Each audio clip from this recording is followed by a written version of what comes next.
যে সকল ব্যক্তিদের কোষ্ঠকাঠিন্য এবং গ্যাসের সমস্যায় দীর্ঘদিন ধরে ভুগছেন, একটি কি দুটি মাত্র ব্যায়ামের মাধ্যমে 7 দিনের মধ্যে সম্পূর্ণরূপে নির্মূল হয়ে যাবে গ্যাসের সমস্যা থেকে। গ্যাসের সমস্যা থেকেই বিভিন্ন ধরনের রোগের সৃষ্টি হয়, তাই আপনারা এই গ্যাসের সমস্যা আগে মেটাবার চেষ্টা করবেন। এই যে ব্যায়ামটি আমি দেখাচ্ছি, এইটি আপনারা 3 থেকে 4 বার প্রত্যেক দিন সকালে খালি পেটে এবং সন্ধ্যাবেলায় খালি পেটে করার চেষ্টা করবেন।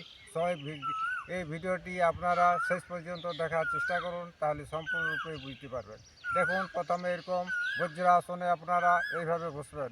বজ্রাসনে বসার পর আমি 3টি পদ্ধতি আপনাদের কাছে দেখাচ্ছি। এই 3টি পদ্ধতি কিভাবে করবেন, এইভাবে মুঠিগুলো করবেন। এইভাবে মুঠি করে নাভিমূলকে এইভাবে আকর্ষণ করবেন, মেরুদণ্ডের দিকে আকর্ষিত করে এইভাবে নাভিমূলের এইখানে এইভাবে রাখি। ধীরে ধীরে শ্বাস ছেড়ে ধীরে ধীরে ধীরে ধীরে ঝুঁকি নিয়ে নামাবেন। এইভাবে 30 সেকেন্ড থাকার চেষ্টা করবেন। তারপর শ্বাস টেনে ধীরে ধীরে ধীরে ধীরে উঠবেন। তারপরে দ্বিতীয় পদ্ধতি, ঠিক বাঁ হাতটা এইখানটায় দিবেন, নাভিমূলকে পিঠের দিকে আকর্ষণ করবেন।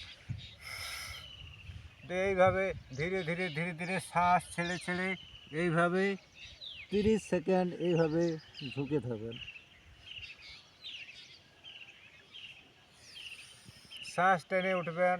তারপরে ডান হাতকে এইখানে নাভিমূলের কাছে রেখে তারপরে শ্বাস ছেড়ে এই ঠিক আগের মতো এইভাবেই 30 সেকেন্ড ঝুঁকে থাকবেন। তারপরে শোষকাসন একবার করবেন। 10 সেকেন্ড 20 সেকেন্ড এইভাবে থাকবেন।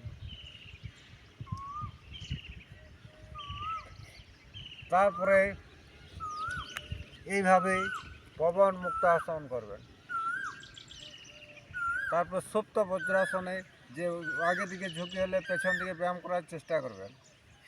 এইভাবে সুপ্ত বজ্রাসন।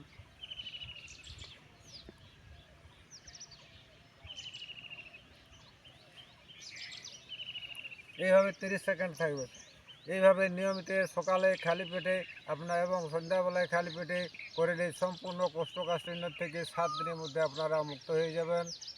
এই ভিডিওর যাদের ভালো লাগে থাকবে সবাই লাইক করবেন, শেয়ার করবেন এবং কমেন্ট করবেন। নমস্কার।